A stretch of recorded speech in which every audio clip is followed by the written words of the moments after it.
Tonight on Retro Laws, we're taking a look at one of 1996's weirdest survival horror gems. Overblood trapped players inside an icy underground laboratory with amnesia, a failing body, and a tiny robotic companion named Pipo. Chapter 1. Waking Up Cold. In the spring of 1996, the world of video games stood on the edge of a massive revolution. The old era of flat two-dimensional sprites was quickly fading into history. Bright pixels and simple side-scrolling adventures were suddenly replaced by sharp geometric shapes. Players walked into arcades and toy stores to see solid, three-dimensional objects moving across glowing TV screens. The launch of the Sony PlayStation had completely shifted what developers thought was possible. Young programmers everywhere were trying to figure out how to build believable digital worlds. They wanted to build worlds where players could step inside and look around every corner. Yet, working with early three-dimensional technology felt like navigating a deep and uncharted ocean. The hardware was raw, stubborn, and extremely limited in its processing power. Creating detailed characters while rendering full environments in real time was a giant technical headache. Most studios chose safe shortcuts to avoid burning out the system hardware. But a small team in Japan decided to take a huge and risky leap. They wanted to create a dark, terrifying experience that existed entirely inside a living 3D environment. To understand where this ambitious vision came from, we have to look back at Riverhillsoft. Riverhillsoft was a modest Japanese software company, known mostly for mystery games and PC adventures. They were not a mega corporation with endless money or hundreds of employees. Instead, they were a group of creative risk-takers who loved testing new hardware capabilities. A few years earlier, in 1994, they released a little-known title called Dr. Hauser on the Panasonic 3DO. That game experimented with early 3D camera angles and a haunted mansion setting. It allowed players to explore room after room while searching for clues and avoiding deadly hidden traps. Even though the Panasonic 3DO failed in the home market, the studio learned valuable lessons. They realized that three-dimensional space could create a genuine sense of dread and physical vulnerability. When Sony introduced the PlayStation, the team at Riverhillsoft knew they had found their true home.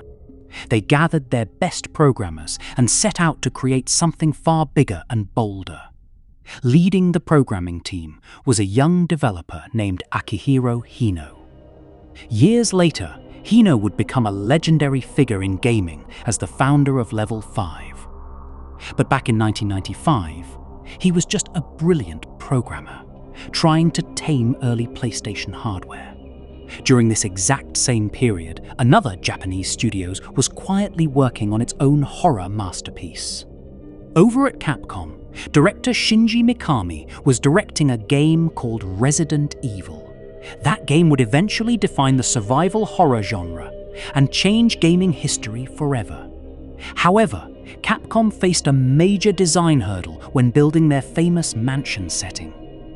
Rendering full three-dimensional rooms alongside detailed character models caused the PlayStation console to struggle. To fix this problem, Capcom made a very clever compromise. They drew fixed, pre-rendered background images for every single room and hall. These pre-rendered screens looked like high-resolution paintings, but they were completely static. Players walked through fixed camera angles like actors moving across a theatrical set. It was a brilliant creative trick that allowed for impressive visual detail without crashing the machine. However, the background environments were essentially flat pictures glued behind moving character models. You could not rotate the camera or look around the rooms freely. The world was beautiful, but it was locked permanently in place by pre-baked artwork. Riverhillsoft looked at that exact same technical challenge and chose a drastically different path. They refused to rely on pre-rendered background images or frozen fixed cameras. Instead, they decided that every single wall, floor, and object should exist in full 3 dimensions. They wanted the computer chip to calculate the geometry of the world in real time as you played. This meant that the camera could follow behind the player or rotate across the ceiling smoothly. Players could even switch to a first-person view to look directly through the main character's eyes.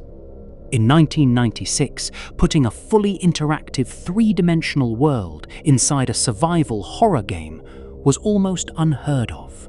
It was an astonishingly brave technical decision that pushed the PlayStation right to its absolute limits. Every hallway had to be constructed out of blocky polygonal shapes and painted with dark metallic textures. The console's memory was stretched so thin that lighting effects had to be simplified. Yet, the final result was a world that felt truly solid and physically connected. You were not walking on a flat background picture. You were standing inside an actual room. The game that emerged from this bold technical experiment was titled Overblood. When players booted up the disc in August of 1996, there was no cheerful opening music. There were no friendly tutorials or bright colors to welcome you into the experience. Instead, the game opened with a chilling, cold silence inside a subterranean research laboratory. This secret facility was known in the story as Lystra Laboratories.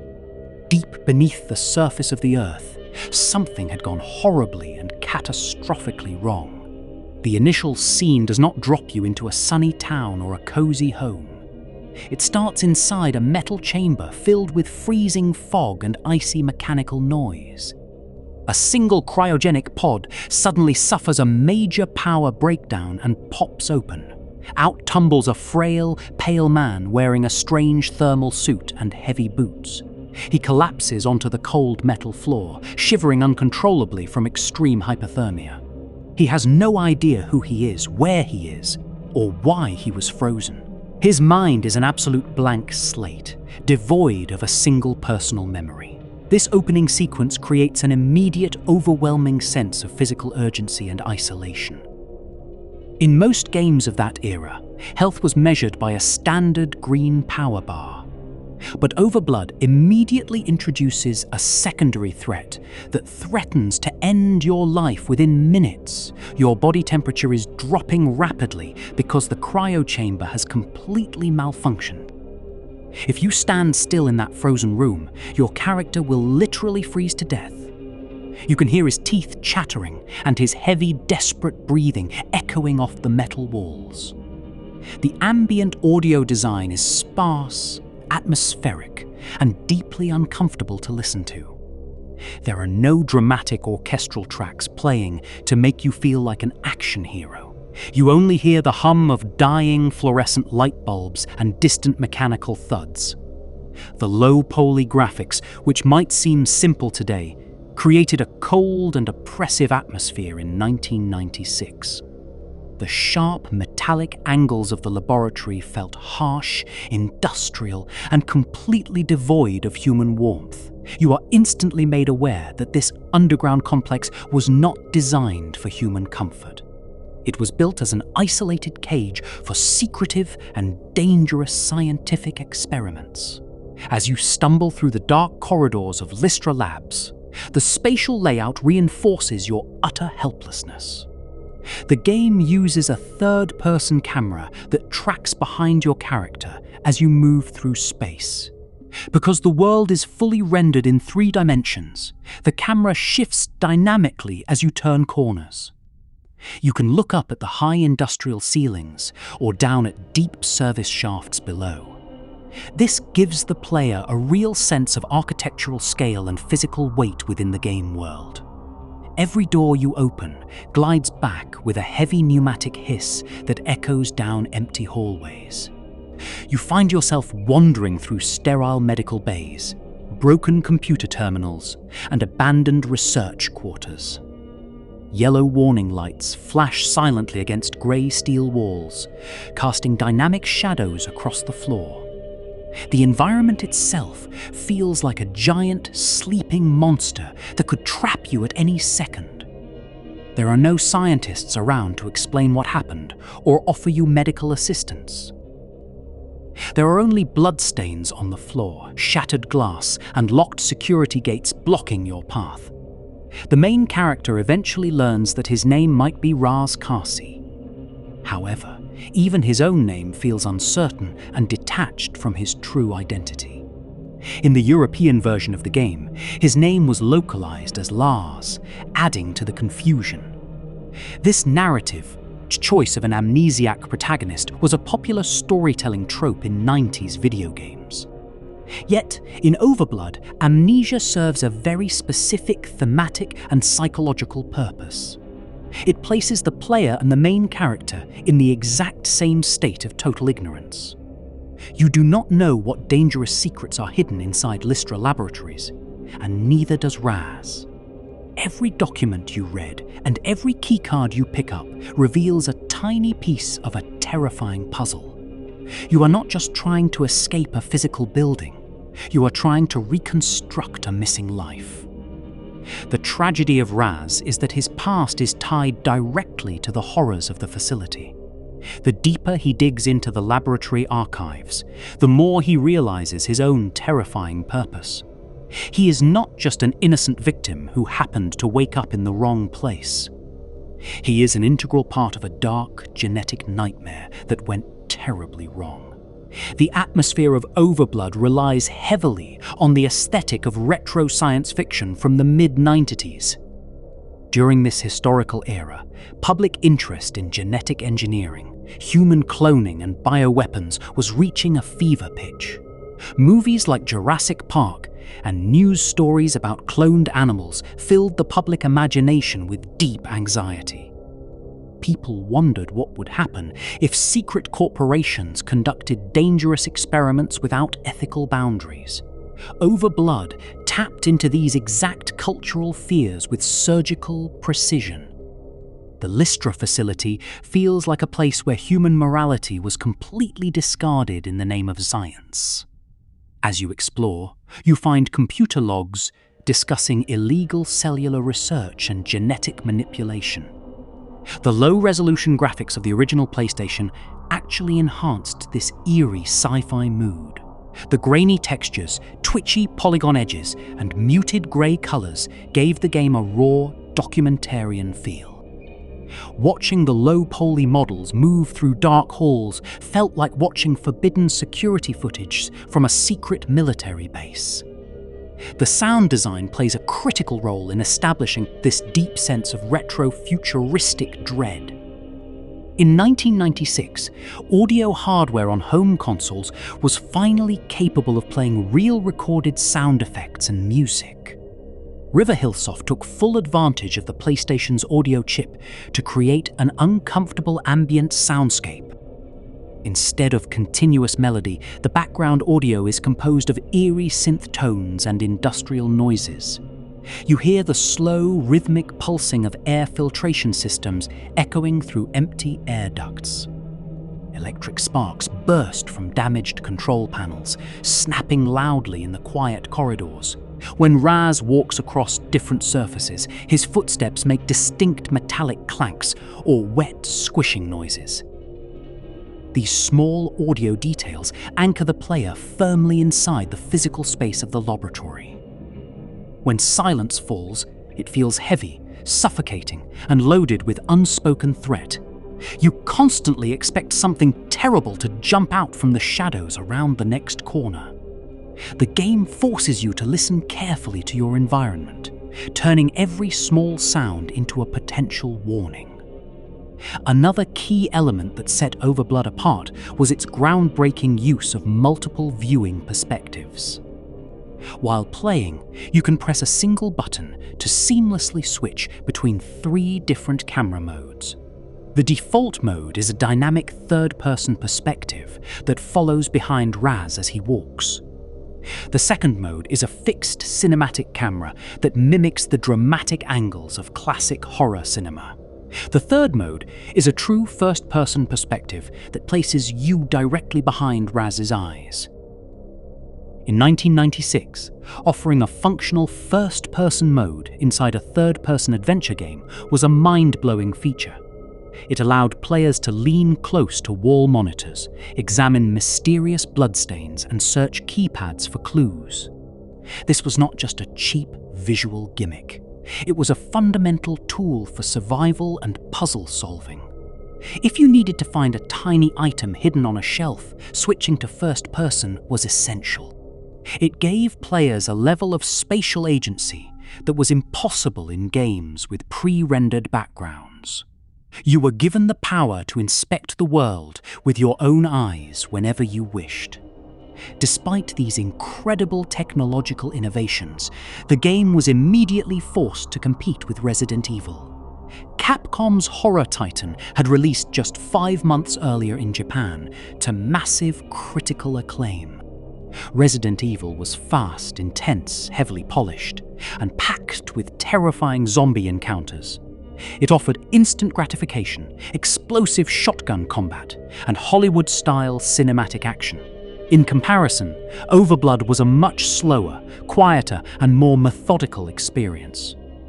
It focused heavily on environmental navigation, inventory puzzles, and slow-burning psychological tension.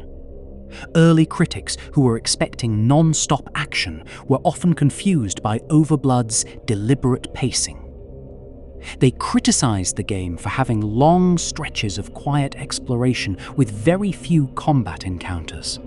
Many gaming magazines dismissed it as a clunky imitation of Resident Evil, without understanding its unique goals. They failed to realize that Riverhillsoft was trying to build an entirely different subgenre of horror. Overblood was not about fighting hordes of undead monsters with heavy weaponry. It was an isolation simulator about a lonely man trapped in a cold, decaying sci-fi nightmare.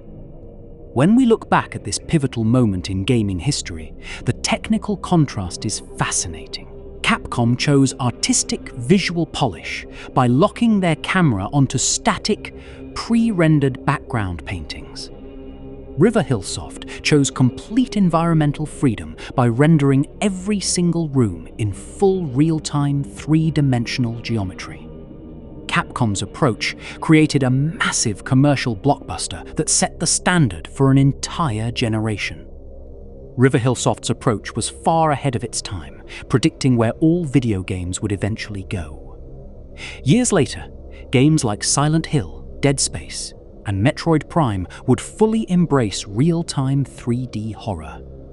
They built upon the exact architectural foundation that Riverhillsoft had pioneered back in 1996. Overblood stood at the very dawn of three-dimensional game design, daring to dream big on limited hardware. It was an imperfect masterpiece, rough around the edges, but undeniably visionary in its core technical ambition. As Razkasi leaves his cryogenic chamber and steps into the freezing hallway, his journey is just beginning. He is weak, disoriented, and completely unprepared for the terrors hidden deep inside Lystra Laboratories. The facility is a massive underground tomb built out of steel, glass, and forgotten secrets. Out in the real world of 1996, gamers were about to experience a brand new form of interactive storytelling. They were stepping into a fully rendered three-dimensional world where danger lurked around every dynamic corner. The birth of 3D survival horror was officially underway, and Overblood was standing right on the front lines. It was a bold step into the unknown for both the developers and the players who dared to enter. The cold metal doors of Lystra Labs had slid open, revealing a dark future for survival horror games. Chapter 2: Mechanical Isolation. When you step into the world of Overblood, the game tests your instincts immediately. You do not start with a military weapon or a clear floor map. You wake up inside a broken cryochamber with a dying body. The air is filled with freezing blue mist and loud mechanical alarms. Your character falls onto the cold metal floor, shivering from hypothermia. A temperature gauge on the screen drops rapidly toward a freezing death. Most games in 1996 let you stand still to learn the basic controls. Overblood rejects that luxury and throws you straight into an active panic. If you hesitate for even 30 seconds, your character dies right there. You must quickly find a heat source or warm clothing to survive. This brilliant mechanical setup establishes the core rule of the entire game.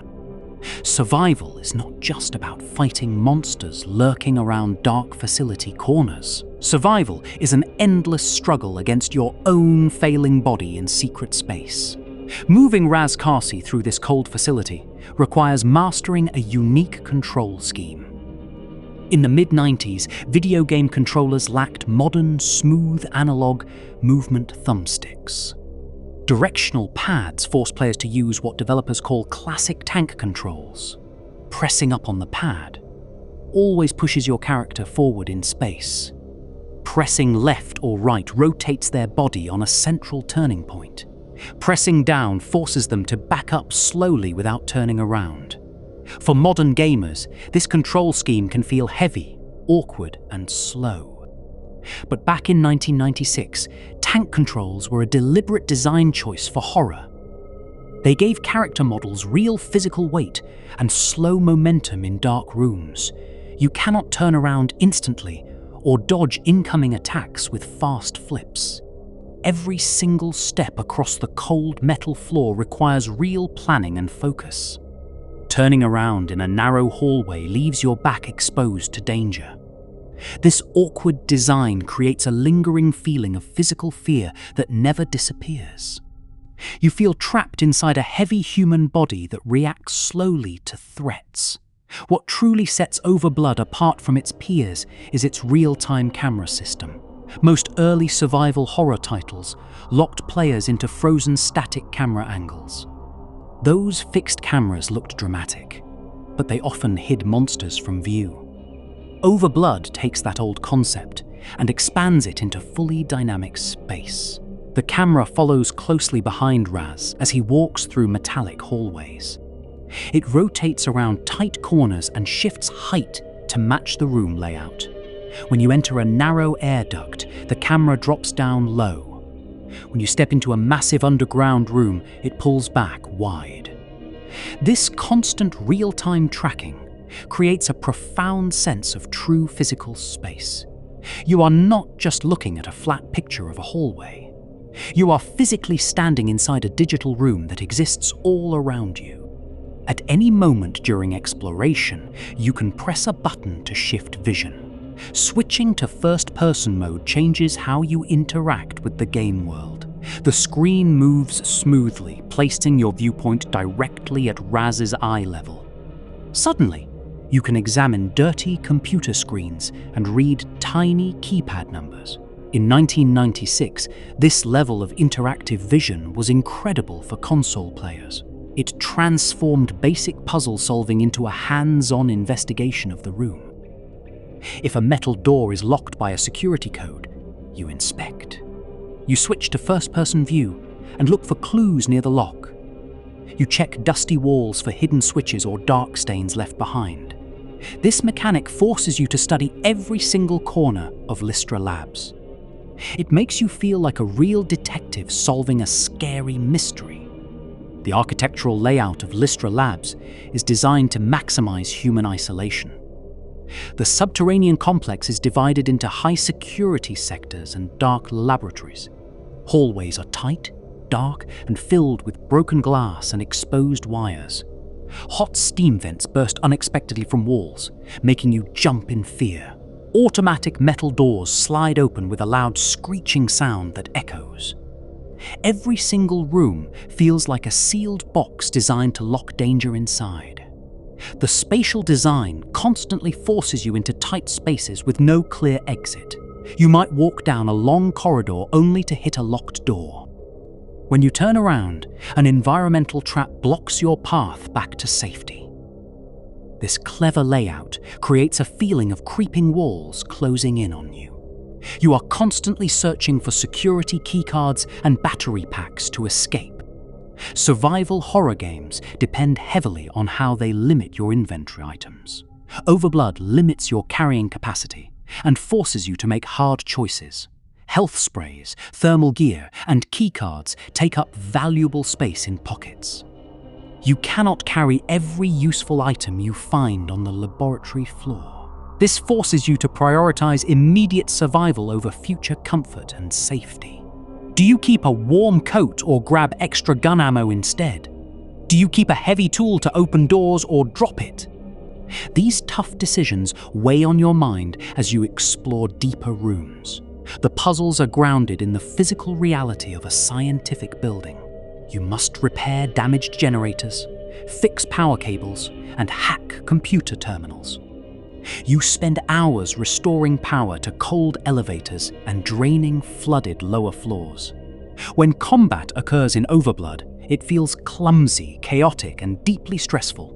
You do not play as an elite soldier with high military training. Raz is a weak civilian whose body suffered from long, cryogenic sleep. Aiming a gun takes time, and your shots often miss their targets. You must line up your character using the slow-turning tank controls. Ammo is rare, meaning every missed shot feels like a huge loss. When biological mutants or security droids attack, panic sets in fast. You often find yourself running away rather than staying to fight enemies. The clunky combat mechanics actually enhance the core horror theme of physical weakness. You are not a powerful action hero clearing out rooms with machine guns. You are a desperate human, using basic tools to stay alive another minute. The visual and audio atmosphere deepens this sense of complete physical isolation. The PlayStation graphics processor struggles to render these complex 3D environments smoothly. Yet the original developers turned these hardware limits into an artistic strength. Textures wobble slightly on distant walls, creating a strange visual instability. Shadows stretch across the floor in sharp geometric shapes that trick your eyes. The audio design is stripped down to simple, unsettling environmental sounds. You hear the hum of broken light fixtures, flickering on and off. Distant water drops echo through dark air vents in the ceiling. The heavy breathing of your character fills the room as health drops. These sensory details pull you deep into the cold atmosphere of Lystra. You feel every draft, every locked door, and every mechanical sound clearly. The panic of the opening cryo chamber sets the tone for everything that follows. The game constantly reminds you that nature and machinery are working against you.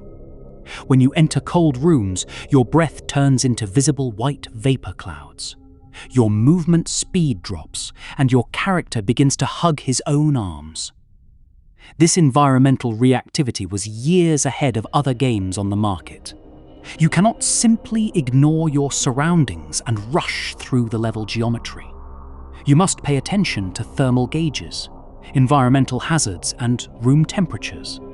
The world feels alive, dangerous, and completely indifferent to your character's survival. Navigating the complex corridor layouts requires building a mental map of Lystra. The game does not offer a modern mini-map floating in the screen corner. You must rely on physical signs posted on walls and personal memory. Security doors are color-coded, requiring specific keycard levels to open their locks. Returning to previously explored rooms is common, but it never feels like wasted time. Each return trip brings new environmental dangers or shifted camera viewpoints to manage. A hallway that felt safe earlier might now be filled with toxic gas. Power outages can plunge familiar rooms into total darkness without any warning. This dynamic environment keeps you on edge, even in familiar facility areas. The design of the puzzles relies heavily on physical logic and spatial awareness. Instead of finding arbitrary key items like golden rubies, you find realistic tools. You collect fuse boxes, hydraulic oil, and security clearance passes. To operate a heavy elevator, you must first inspect the electrical room. You might need to find a circuit breaker hidden in a dark storage closet. Switching between third-person navigation and first-person inspection is critical for these tasks. You might spot a tiny key hidden under a desk only in first-person mode. This hands-on puzzle design makes you feel directly connected to the facility. You are not just clicking through menu screens to solve artificial obstacles. You are physically repairing a broken, dying building using real-world mechanical logic. The psychological weight of tank controls becomes obvious during close enemy encounters. When a mutant creature suddenly emerges from a dark corner, panic strikes instantly. Your immediate human reaction is to pull back on the directional pad to run. But pulling back only causes your character to back up very slowly. To run away, you must stop, rotate your body, and push forward. This split-second delay between thought and physical motion creates intense player panic. Your brain wants to flee, but your digital avatar moves with heavy weight. This mechanical friction between player intent and character movement is core survival horror. It forces you to respect the physical limits of your character at all times. Overblood's camera system also creates unique moments of artistic cinematic suspense. As you walk down a long metal walkway, the camera might shift position. It moves from behind your shoulder to a high corner near the ceiling. Suddenly, you see your character from a distant, cold security camera angle. This subtle visual shift makes you feel like someone is watching your movements. It reinforces the idea that Lystra Labs is an active surveillance facility. The dynamic camera movement feels organic and cinematic without losing three-dimensional depth. The camera glides along invisible tracks built directly into the geometric environment. It frames the action like a high-budget sci-fi horror movie from the 90s. Managing your health status requires careful attention to subtle visual character cues. Raz does not just have an abstract green bar on a menu screen. His physical posture changes based on his current health and temperature levels. When injured, he limps slowly, clutching his side in obvious physical pain. When freezing, he shivers and crosses his arms to hold in heat. These clear visual details make the character feel fragile, human, and truly mortal. You do not need to pause the game to check your status continuously. You can look directly at your character model to assess his current condition. This design keeps you immersed inside the game world without constant menu disruptions. The environmental soundscape of Lystra Labs acts as a constant psychological weapon. Quiet rooms are never truly silent. They are filled with low metallic hums. You hear the deep rumble of massive air conditioning units hidden in walls. Steam pipes hiss softly, sounding suspiciously like the breath of a waiting creature. Metal floor plates creak under your boots, echoing down long empty halls. When music does play, it consists of harsh industrial tones and dissonant synthesizers. The sound design never lets you feel comfortable or safe in any location. It maintains a steady baseline of tension that wears down your nervous system. You learn to listen carefully to every sound before opening a new door. By combining real-time 3D environments, tank controls, and thermal survival mechanics, Riverhillsoft created isolation. They built a system where every gameplay mechanic reinforced the core narrative themes. You are a lonely, fragile human trapped in a vast cold machine. The controls, cameras, and inventory systems all serve to make you feel vulnerable. Overblood proved that real-time three-dimensional space could produce genuine psychological dread. It paved the way for future generations of fully 3D survival horror games. The mechanical panic of waking up cold in Lystra Labs remains unforgettable. It stands as a brilliant monument to early three-dimensional game design innovation. Chapter 3: Synthetic Companions. Survival horror as a genre thrives on the concept of total human isolation.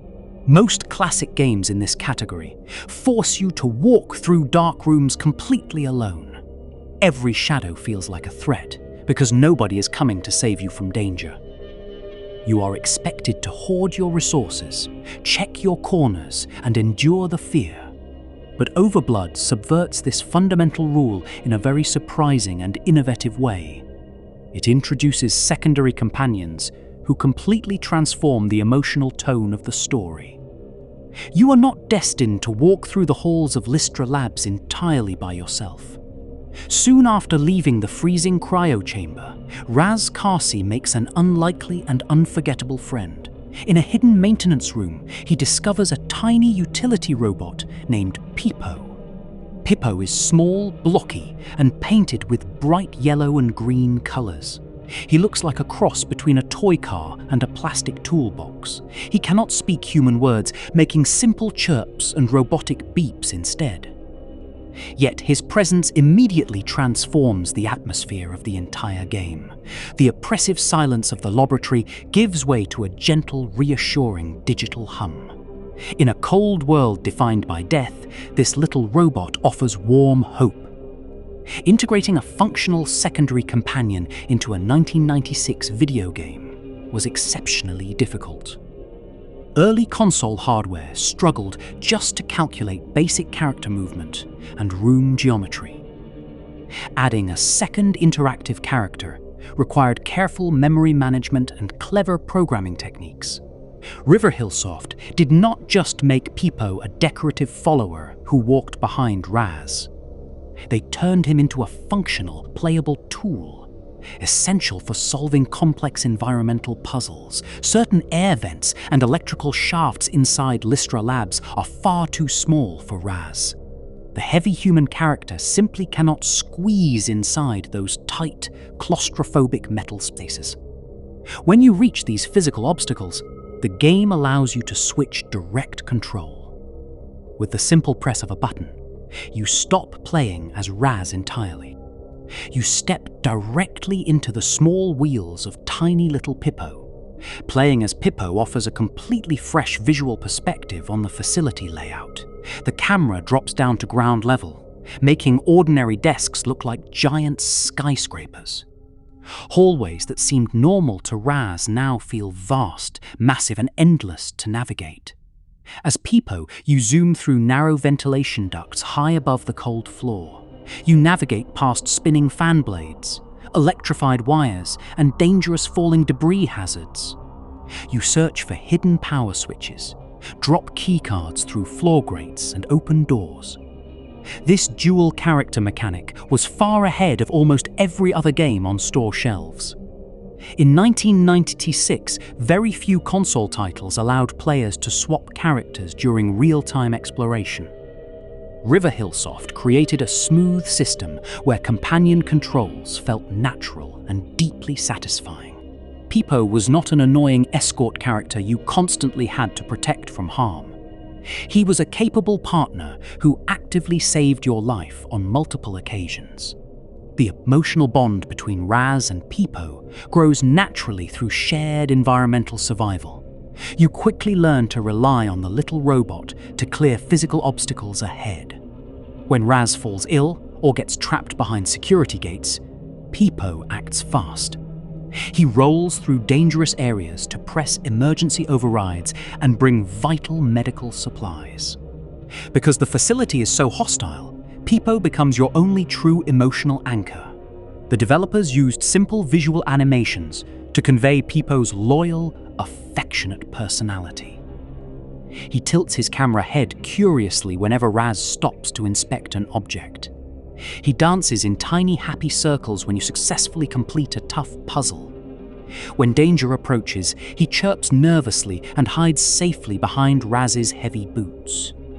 These charming details make the low-polygon robot feel remarkably alive and human. You stop viewing him as a game tool and start viewing him as family. This deep emotional investment makes a famous late-game plot point hit with crushing force.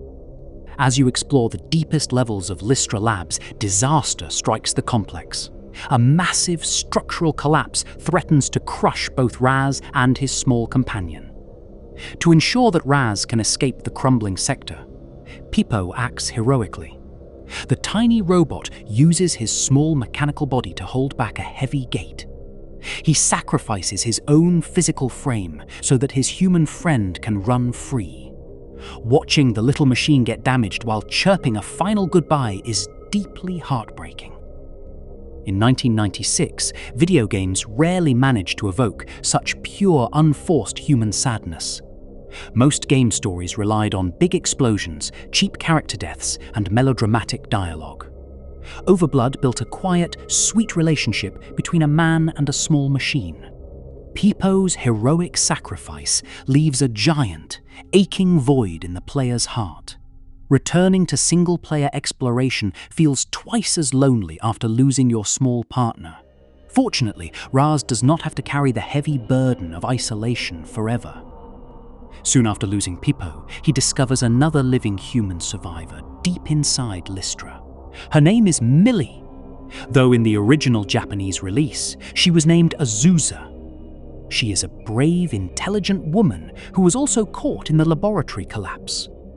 Unlike Raz, Millie retains her full memory and understands the dark history of Lystra.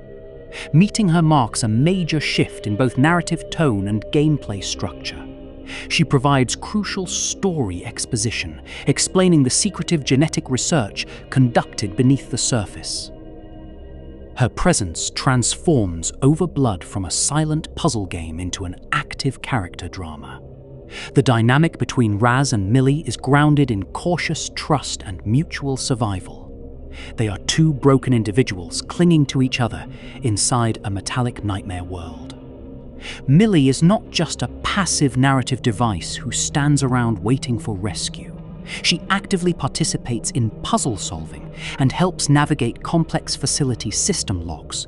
In several key sections, you take direct control of Millie to complete tasks. Her smaller frame and agile movement offer a distinct physical feel compared to Raz. She can access areas that are damaged or blocked off by heavy fallen rubble. Working together, Raz and Millie solve intricate dual-character puzzles that require careful timing. One character operates a central control console, while the other flips distant power switches. This cooperative puzzle architecture kept the gameplay fresh, exciting, and constantly evolving. It proved that survival horror could incorporate dynamic companion mechanics without losing atmosphere. The relationship between Raz and Millie drives the story toward its ultimate psychological revelation. As they uncover secret research files, the terrifying truth about Raz comes to light. He learns that he is not a normal human being with a standard past. Raz Kasi is actually a genetically engineered clone, known internally as Project Alpha. His real human original died long ago during early biological testing phases. The memories he thought he lost never existed in the first place. His entire life, identity, and physical body were artificially manufactured inside a glass tube. This discovery completely shatters Raz's sense of self and personal human identity. He is forced to confront the horrifying idea that he is disposable scientific property. He is just another failed test subject in Lystra's grand biological experiment. This revelation elevates Overblood from a simple sci-fi thriller into a deep story. It raises profound philosophical questions about identity, soul, and what makes us human. Is an artificial clone born in a laboratory any less human than anyone else? Does synthetic creation erase a person's capacity for genuine love, courage, and empathy? The game answers these heavy questions through the actions of its main characters. Raz may be an artificial clone, but his pain and fear are completely real. His desire to protect Millie and honor Pipo's memory comes from a real heart. Similarly, Pipo was just a collection of metal gears, circuits, and code lines. Yet, the little robot displayed ultimate loyalty, selflessness, and love through his actions.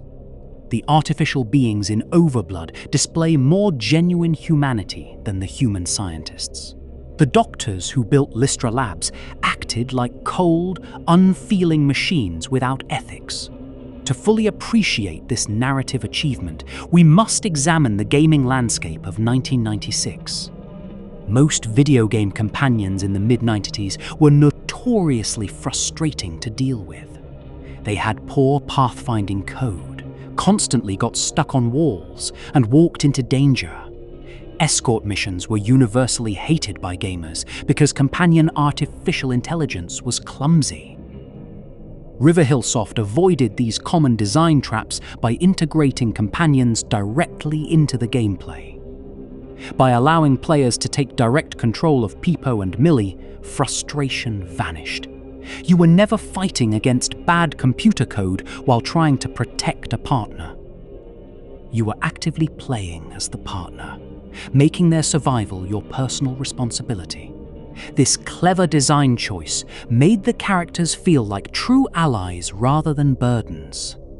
The narrative and mechanical architecture of Overblood laid vital groundwork for future gaming classics. Years later, games like Ico would build their entire experience around protecting a partner. Resident Evil 4 would revolutionize the genre by giving players a capable companion in Ashley. The Last of Us would captivate millions with the emotional bond between Joel and Ellie.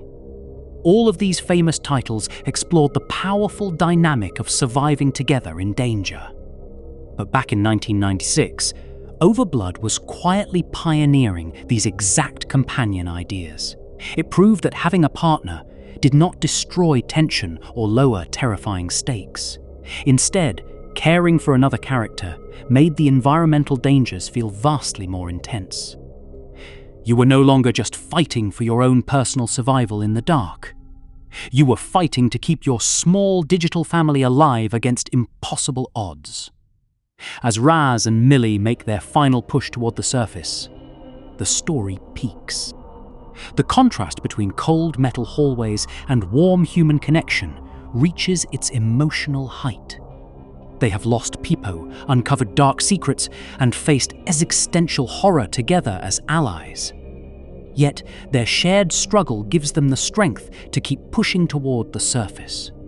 The synthetic clone and the surviving woman stand side by side against the crumbling facility. Their bond proves that real empathy can flourish even in the coldest places. Lystra Labs tried to reduce human life to disposable genetic data and chemical formulas. But the real-time journey of Raz, Pipo and Millie proved something much greater. Humanity is not defined by how you were made or where you came from. It is defined by the choices you make and the love you show. Overblood's synthetic companions transformed a solid horror title into an unforgettable narrative journey. Pipo's cheerful chirps and selfless sacrifice provided an enduring emotional heart to the story. Millie's sharp intelligence and emotional warmth anchored Raz's crumbling sense of personal identity. Together, these characters built a compelling narrative architecture around artificial humanity and empathy. Riverhillsoft showed incredible artistic vision by placing these complex relationships inside a 3D world. They proved that early 3D polygon graphics could express genuine heart, tragedy, and beauty. The cold corridors of Lystra Labs were filled with mechanical terror and dangerous secrets, but inside that dark metallic world, a tiny robot and two survivors showed heart. They left a lasting legacy on the history of narrative design in video games. The story of Overblood demonstrates that technical constraints often inspire the greatest creative breakthroughs. Riverhillsoft did not let the hardware limits of the PlayStation restrict their storytelling ambitions. Instead, they used those early 3D polygons to craft a world with real emotional weight. Pipo's simple geometric shape did not stop him from becoming one of gaming's sweetest friends. Raz's low-resolution character model did not diminish the tragic weight of his identity crisis. Every line of code, every low-poly model, and every environmental puzzle served the narrative. They worked together to explore what it truly means to be alive in an unfeeling world. When we analyze the evolution of narrative architecture in survival horror, Overblood shines bright. It refused to rely solely on jump scares, bloody gore, or simple monster encounters. It understood that true horror comes from emotional vulnerability and the threat of loss. By giving you companions you genuinely cared about, the game raised the emotional stakes. Losing Pipo hurt far more than losing a health item or ammo clip ever could. Discovering Raz's true origin as a clone hit deeper than any simple monster jump scare. These narrative choices elevated the game beyond a standard science fiction adventure on console discs. As the fires spread through the lower levels of Lystra, the countdown to destruction begins. Raz and Millie must run through burning corridors and bypass failing security systems to escape. Every step brings them closer to the surface air and the mysterious world outside. Behind them lies a graveyard of cold steel, genetic experiments, and shattered human dreams.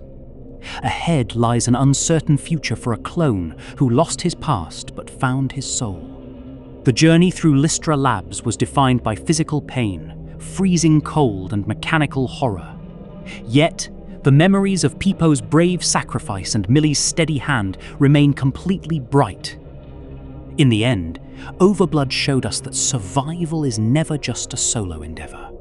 We need companions, allies, and emotional connections to navigate the darkest and coldest environments. Whether through the chirps of a small yellow robot or the hand of a friend, empathy saves us. Riverhillsoft crafted a sci-fi narrative that resonated far beyond its initial 1996 release date.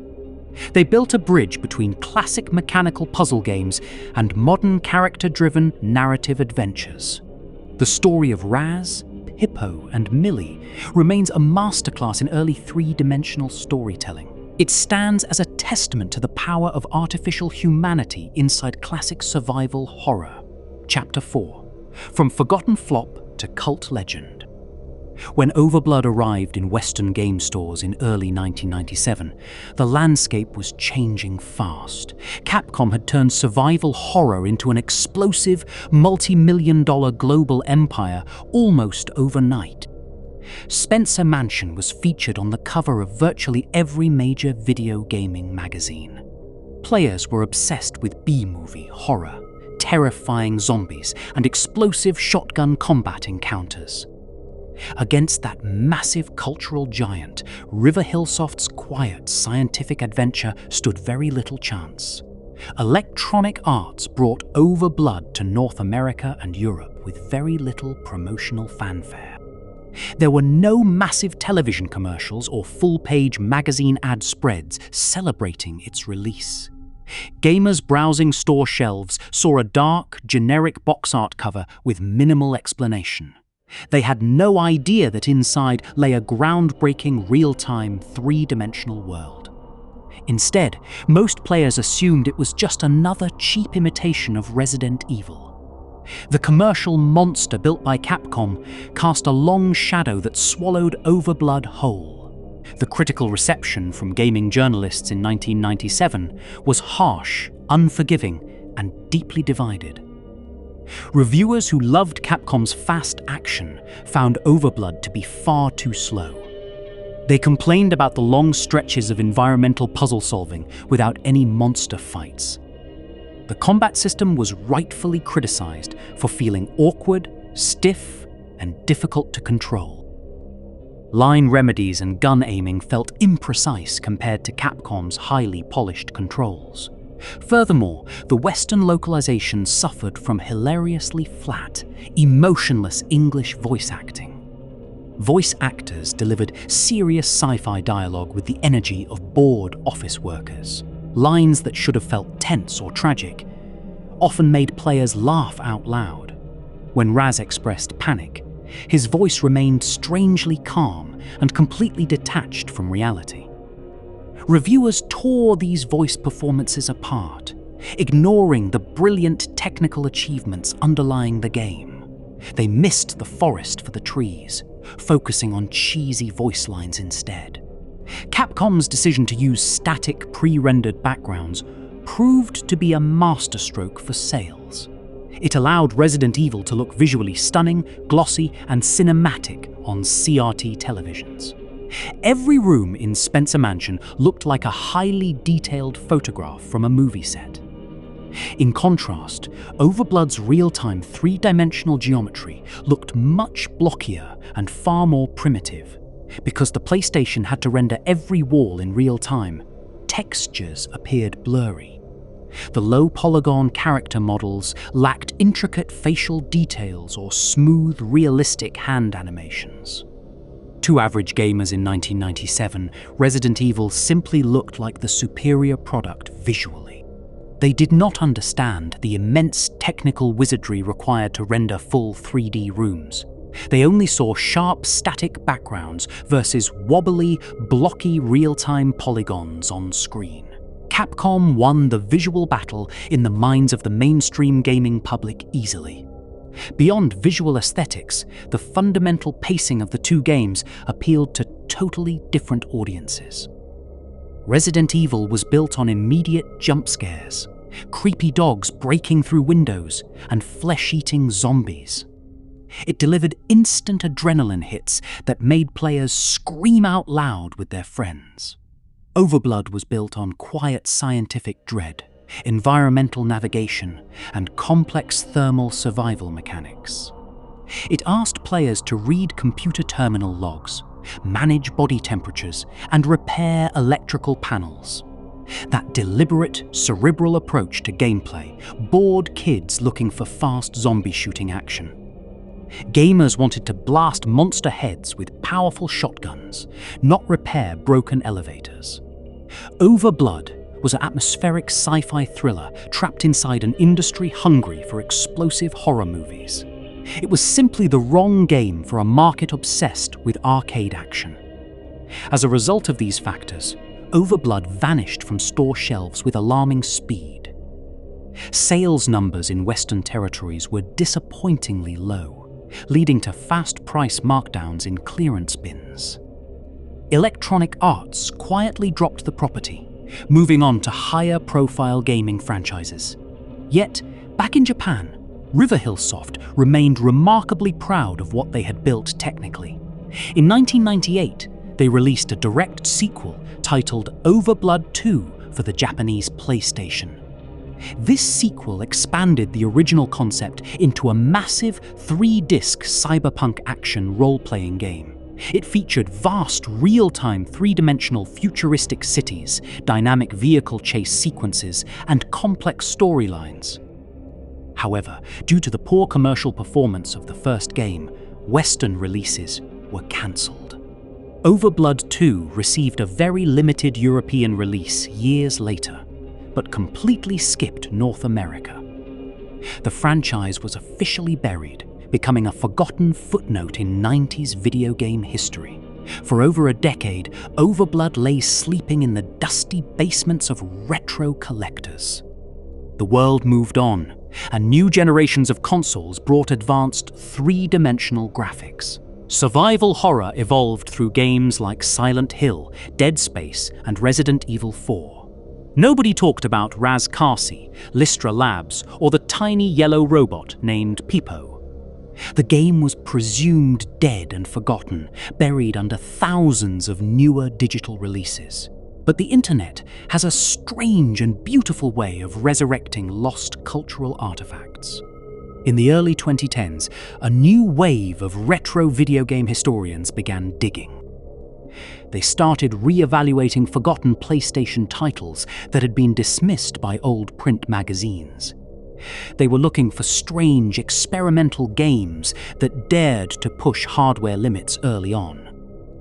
The true turning point for Overblood's modern legacy arrived in the spring of 2011. The popular gaming magazine Game Informer ran a wildly successful video series called Super Replay. Host Andrew Reiner, along with editors Dan Reichert and Tim Turi, selected Overblood for playthrough.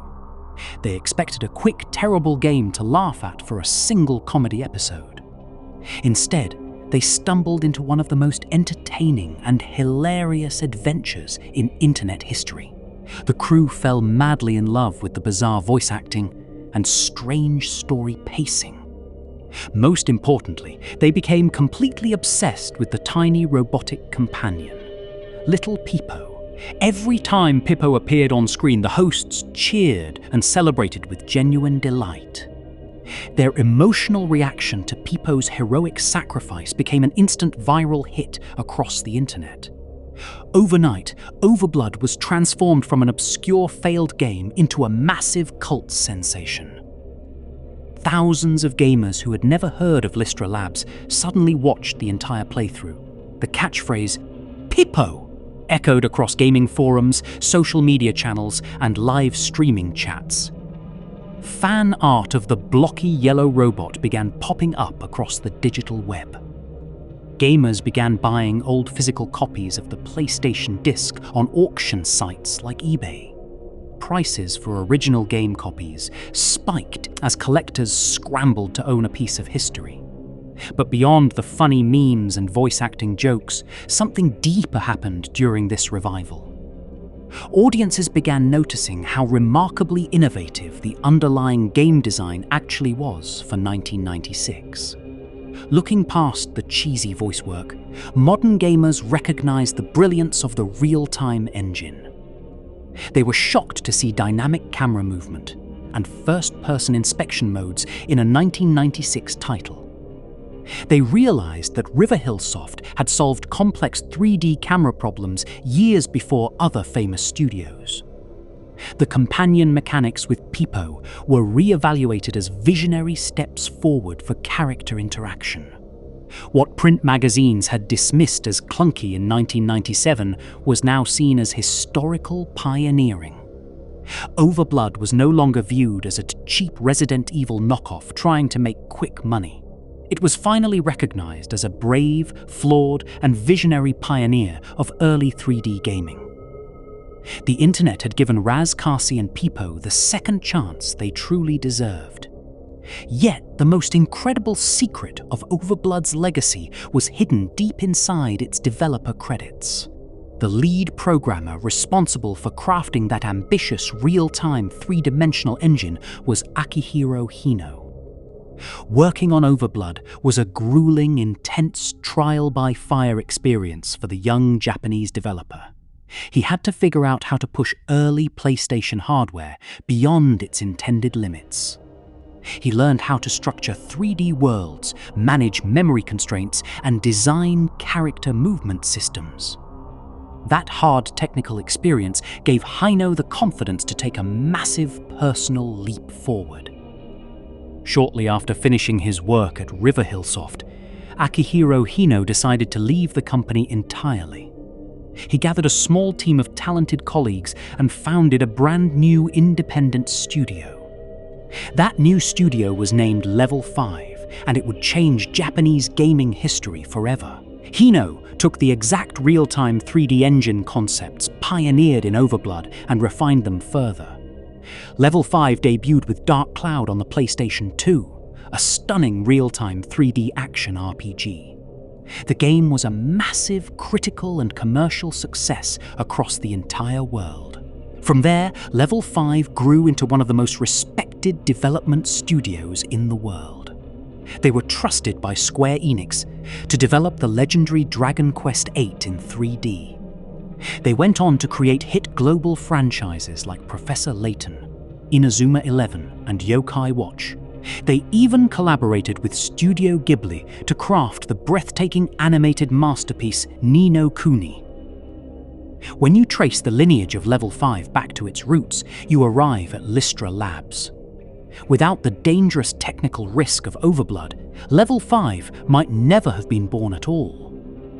The real-time camera systems and 3D environment code developed for Raz Kasi became building blocks.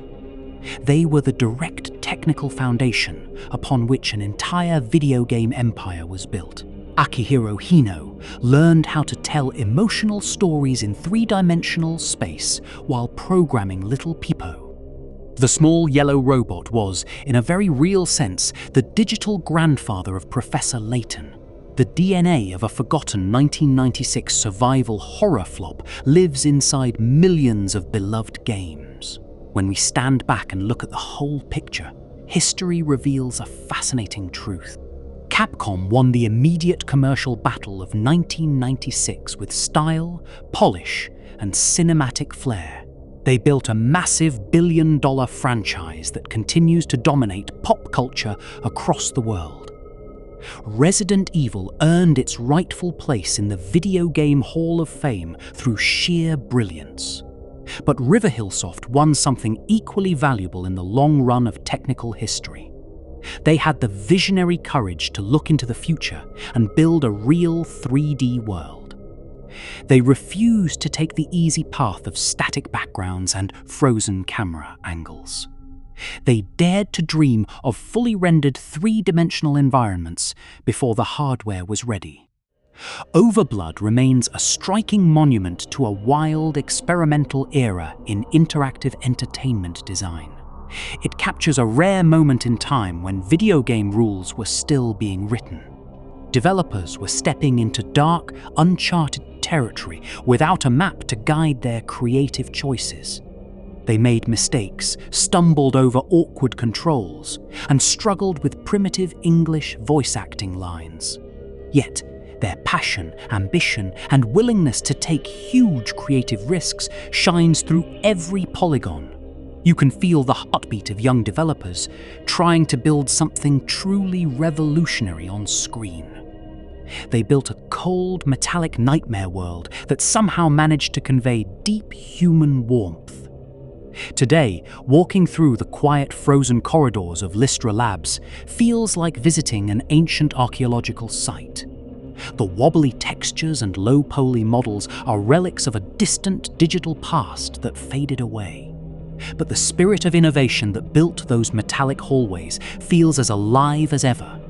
Every time you switch to a first-person view in a modern game, Overblood echoes. Every time a loyal robotic companion saves your life in a digital world, Pipo smiles. The forgotten birth of 3D survival horror was not a failure, it was a seed. It was planted deep in the icy soil of a secret and underground laboratory in 1996. And from that humble seed, the magnificent future of three-dimensional video games grew and flourished. The story of Raz Kasi, Pipo, and Millie is finally complete in the historical record. They woke up cold in a breaking cryo chamber, surrounded by freezing fog and unknown dangers. They fought through isolation, physical pain, and existential horror to find their true human purpose. They were overshadowed by giants, mocked by critics, and forgotten by the mainstream public for decades. But true art, innovation, and heart can never stay buried in the dark forever. Overblood has finally emerged from the cold shadows of Spencer Mansion into the warm light. It stands proud as a brave pioneer, a cult legend, and a true masterwork of early 3D horror.